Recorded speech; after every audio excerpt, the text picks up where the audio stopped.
আজকে দেখেন বাংলাদেশের অন্যতম একটি ঘটনা, বরগুনার রিফাত শরীফ প্রকাশ্যে দিনের বেলায় তাকে হত্যা করলো কে?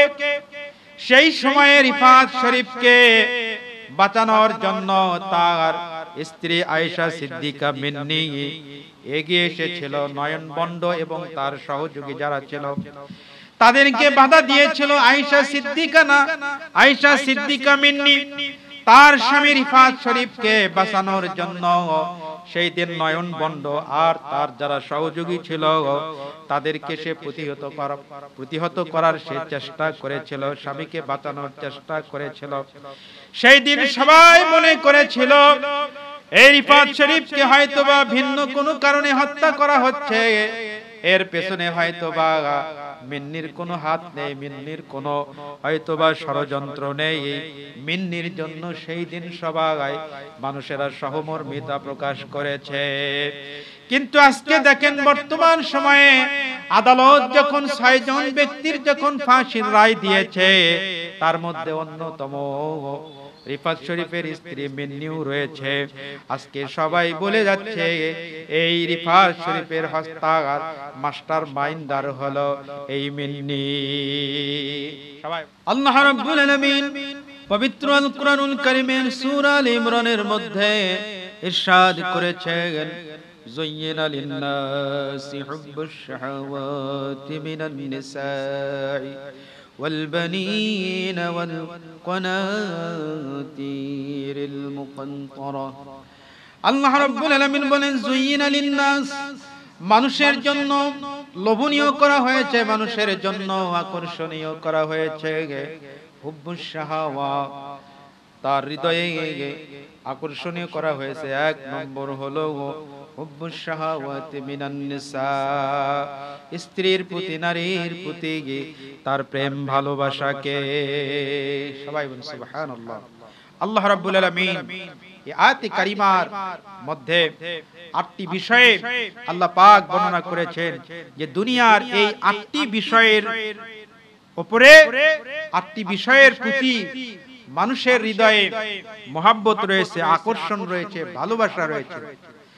আল্লাহ রাব্বুল আলামিন দেখেন দুনিয়ার যত ধন সম্পদ, টাকা পয়সা, সন্তান সন্ততি, স্বর্ণ রূপ্র, এমনকি অশ্বরাজি, চতুষ্পদ জন্তু, শস্য ক্ষেত্র, আল্লাহ পাক বিভিন্ন বিষয়ের কথা বর্ণনা করেছেন এই আয়াতে কারিমার মধ্যে। আর প্রথম যে বিষয়টি আল্লাহ রাব্বুল আলামিন বর্ণনা করেছেন এটাই হলো মানুষের জন্য, মানুষের হৃদয়ে নারীর প্রতি মানুষের ভালোবাসা আল্লাহ রাব্বুল আলামিন মানুষের অন্তরে তিনি দিয়েছেন। কিন্তু নারীর প্রতি ভালোবাসা থাকার কারণে, এই প্রেম ভালোবাসা থাকার কারণে মানুষ যেন বিপদগামী না হয়, মানুষ যেন পাপের দিকে যেন ধাবিত না হয়, মানুষ যেন অন্যায় অপকর্মের দিকে যেন ধাবিত না হয়, আল্লাহ রাব্বুল আলামিন সে বিষয়টিও বান্দাকে সতর্ক করেছেন। তোমার স্ত্রীর প্রতি ভালোবাসা থাকবে, তোমার স্ত্রীর জন্য তোমার হৃদয়ে ভালোবাসা থাকবে, তোমার জন্য তোমার স্ত্রীর হৃদয়েও ভালোবাসা থাকবে, তোমাদের দুজনের মধ্যে ভালোবাসা আল্লাহ রাব্বুল আলামিন বিবাহ নামক একটা বৈধ পন্থার মাধ্যমে আল্লাহ রাব্বুল আলামিন বান্দা বান্দির হৃদয়ে আল্লাহ পাক দিয়েছে। সবাই বলে সুবহানাল্লাহ। কিন্তু সেই ভালোবাসা এর মাঝে যদি কোনো ভূত চেপে বসে, ভাই কোন শয়তান এসে যদি দানা বাঁধে, তাহলে এই প্রেম ভালোবাসার থাকার পরেও তাদের সংসার, তাদের জীবন, তাদের পরিবার ধ্বংস হয়ে যায়। সবাই বলেন নাউজুবিল্লাহ। আজকে দেখেন বাংলাদেশের অন্যতম একটি ঘটনা, বরগুনার রিফাত শরীফ প্রকাশ্যে দিনের বেলায় তাকে হত্যা করলো কে? সেই সময়ে রিফাত শরীফকে বাঁচানোর জন্য তার স্ত্রী আয়েশা সিদ্দিকা মিন্নি এগিয়ে এসেছিল। নয়ন বন্ড এবং তার সহযোগী যারা ছিল তাদেরকে বাধা দিয়েছিল আয়েশা সিদ্দিকা না, আয়েশা সিদ্দিকা মিন্নি তার স্বামী রিফাত শরীফকে বাঁচানোর জন্য সেই দিন নয়ন বন্ড আর তার যারা সহযোগী ছিল তাদেরকে সে প্রতিহত করার সে চেষ্টা করেছিল, স্বামীকে বাঁচানোর চেষ্টা করেছিল। সেই দিন সবাই মনে করেছিল এই রিফাত শরীফকে হয়তোবা ভিন্ন কোনো কারণে হত্যা করা হচ্ছে, এর পেছনে হয়তোবা মিন্নির কোনো হাত নেই, মিন্নির কোনো হয়তোবা ষড়যন্ত্র নেই। মিন্নির জন্য সেই দিন সবাই মানুষেরা সহমর্মিতা প্রকাশ করেছে। কিন্তু আজকে দেখেন বর্তমান সময়ে আদালত যখন 6 জন ব্যক্তির যখন ফাঁসির রায় দিয়েছে, তার মধ্যে অন্যতম রিফাত শরীফের স্ত্রী মিন্নিও রয়েছে। আজকে সবাই বলে যাচ্ছে এই রিফাত শরীফের হত্যার মাস্টার মাইন্ডার হলো এই মিন্নি। সবাই বলে ঠিক কিনা? সবাই বলতেছে যে মূল পরিকল্পনা এই মিন্নি, কারণ সে একসাথে রিফাত শরীফকে বিয়ে করেছে, তার সঙ্গে দাম্পত্য জীবন অতিবাহিত করতেছে, আবার একই সাথে রিফাত শরীফের বন্ধু নয়ন বন্ডের সঙ্গে তার অবৈধ সম্পর্ক ছিল। সে অবৈধ সম্পর্কেও সে একসাথে দুটেই সে চালিয়ে যাচ্ছে এবং রিফাত শরীফকে শাস্তি দেওয়ার জন্য, তাকে শায়েস্তা করার জন্য এই সব পরিকল্পনা করেছে। এটার কোনটা সত্য আর কোনটা মিথ্যা, কত কি তথ্য এখন প্রচার হচ্ছে ভাইরা, এটা আল্লাহ রাব্বুল আলামিন তিনিই ভালো জানেন। সবাই বলেন ঠিক কিনা? আজকে আমরা সবাই হুজুগে বাঙালি। আজকে বাংলাদেশের ধর্ষণের ঘটনা নতুন নয়। সিলেটের এমসি কলেজে ধর্ষণের ঘটনা আমরা তার খবর আমরা জানি। রাজশাহীর গির্জার ফাদার সে একটা কিশোরী বোনকে 3 দিন ধরে গণধর্ষণ করলো। এরপরে ঢাকা মহানগরীর ছাত্রলীগের সহসভাপতি ধর্ষণের অভিযোগে অভিযুক্ত হয়ে তাকে গ্রেফতার করা হলো। এরপরে অনেকগুলো ধর্ষণের ঘটনা বাংলাদেশে যখন, শুধু তাই নয়, কিছুদিন আগে মেজর রাশেদকে অন্যায়ভাবে তারা হত্যা করলো। এই খুনি প্রদীপ নামক একজন এসআই সে মেজর রাশেদকে হত্যা করলো। এই সমস্ত ঘটনা আজকে সব চাপা পড়ে গেছে এই মিন্নি জিকির করে। এই মিন্নি জিকিরের কারণে আজকে ধর্ষণের ঘটনা, আজকে রাশেদ হত্যার ঘটনা, সমস্ত ঘটনা আজকে চাপা পড়ে গেছে শুধুমাত্র এই মিন্নির কারণে। কিন্তু বাস্তব কথা হলো যে আমরা ইতিপূর্বে দেখিনি যে কোনো মহিলাকে ফাঁসি দেওয়া হয়েছে, ফাঁসির কার্যকর করা হয়েছে। যদিও মিন্নিকে ফাঁসির রায় দেওয়া হয়েছে, কিন্তু ফাঁসি দেওয়া হয়নি। এখন ফাঁসি দেওয়া হবে কি হবে না, উচ্চ আদালতে এই রায় বলবৎ থাকবে না বাতিল হয়ে যাবে, এইটা এখন দেখার আমাদের সময় আসছে, আমরা দেখতে পাবো। কিন্তু এই বাংলাদেশের একটা চিরাচরিত একটা নিয়ম নীতি আমরা দেখে আসছি, যখন কোনো বড় কোনো অন্যায় যখন কোনো ঘটে, যখন মিডিয়ায় যখন বড় বড় অন্যায় যখন প্রকাশ হয়, তখন সেটাকে ধামাচাপা দেওয়ার জন্য দেখা যাচ্ছে আবার আরেকটা ঘটনার সূত্রপাত হয়। সেই পরের ঘটনার কারণে আগের যে ঘটনাগুলো সেইগুলো তখন ধামাচাপা পড়ে যায়। এই জন্য দেখেন এই বর্তমান সময়ে এই যে মিন্নির যে ফাঁসির রায়ের ঘটনা, এখন সবার মুখে মুখে ফাঁসির রায়, ফাঁসি হবে, ফাঁসি হবে, মিন্নির ফাঁসি হবে।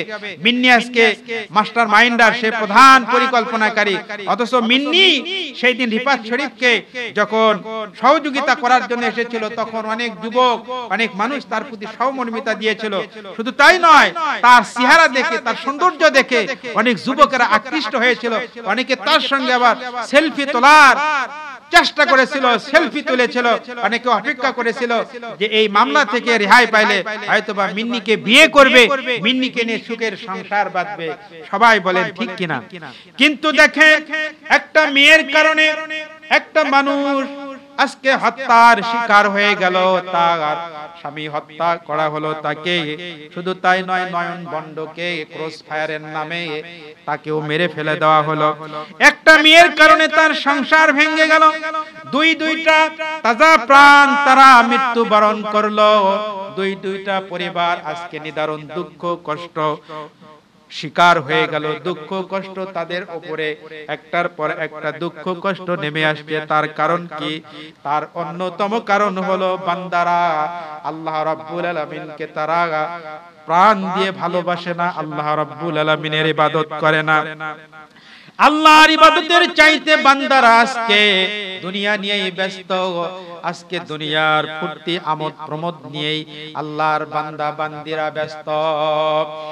দেখুন, এই মেয়ের থেকে আজকে আমাদের শিক্ষা গ্রহণ করতে হবে যে মিন্নির বাবা তার সন্তানকে মোটর সাইকেলে করে আর মুরগির গোশত দিয়ে ভাত খেয়ে আদালতে নিয়ে আসলো, আর সেই কলিজার টুকরা সন্তানকে ফাঁসির কন্ডেম সেলে রেখে একা একাই বাসায় চলে গেল। সবাই বলেন ঠিক কিনা? ভাই, এখান থেকে আমাদের শিক্ষা গ্রহণ করতে হবে। দেখেন, যে মেয়েকে এত আদর স্নেহ ভালোবাসা মহব্বত দিয়ে ছোট থেকে বড় করলো, তাকে একটা ছেলের সঙ্গে বিয়ে দিল, আর সেই ছেলেকেও প্রকাশ্যে দিনের বেলায় কিছু দুর্বৃত্ত হত্যা করলো। এমনকি তার বন্ধু, তার মিন্নির বন্ধু, এমনকি রিফাত শরীফেরও বন্ধু নয়ন বন্ডকেও ক্রস ফায়ারে মেরে দেওয়া হলো। দুইটা পরিবার আজকে তাদের উপরে কত দুঃখ কষ্ট। আর আজকে মিন্নি বেঁচে আছে, মিন্নিকে তার বাবা মোটরসাইকেলে করে আদালতে নিয়ে গেল। এত আদর স্নেহ দিয়ে যে মেয়েটিকে বড় করেছে, সেই আদর স্নেহ দিয়ে যখন তাকে কোর্টে নিয়ে গেল, আর ওই বাবা কিভাবে কন্ডেম ছেলে ফাঁসির ছেলে রেখে বাবা খালি হাতে বাসায় ফিরে আসলো, এর চাইতে বড় কষ্ট একটা বাবার জন্য আর কি হতে পারে? ভাই, একবার চিন্তা করেন। এই জন্য দেখেন, আমাদের দায়িত্ব হলো আমাদের সন্তানকে দ্বীনি শিক্ষা দেওয়া, কোরআন হাদিসের শিক্ষা দেওয়া। আমাদের সন্তানরা যেন আল্লাহ ওয়ালা হয়, তারা যেন দিনদার হয়, পরহেজগার হয়। তাহলে আমাদের সন্তান যদি দিন বোঝে, দিন মেনে চলে, তাহলে এই সন্তানের দ্বারা আমরা দুনিয়া এবং আখিরাতে আমরা সম্মান লাভ করব। আল্লাহ রাসূল সাল্লাল্লাহু আলাইহি ওয়াসাল্লাম ইরশাদ করেছেন, ইন্নাল্লাহা মুস্তাখলিফুকুম ফিহা, নিঃসন্দেহে আল্লাহ রাব্বুল আলামিন তোমাদেরকে দুনিয়ার প্রতিনিধি হিসাবে আল্লাহ রাব্বুল আলামিন তোমাদেরকে প্রেরণ করেছেন, তোমাদেরকে প্রতিনিধি হিসাবে সৃষ্টি করেছেন। ফায়ানজুরু কাইফা তা'মালুন, সুতরাং তোমরা লক্ষ্য করো তোমাদের আমল সম্পর্কে, তোমাদের কাজগুলো সম্পর্কে। ফাত্তাকুদ দুনিয়া ওয়াত্তাকুন নিসা, আর তোমরা দুনিয়া এবং মহিলাদের ফিতনা থেকে, মহিলাদের কুপরামর্শ থেকে, কলা কৌশল থেকে তোমরা নিজেদেরকে বেঁচে রাখো।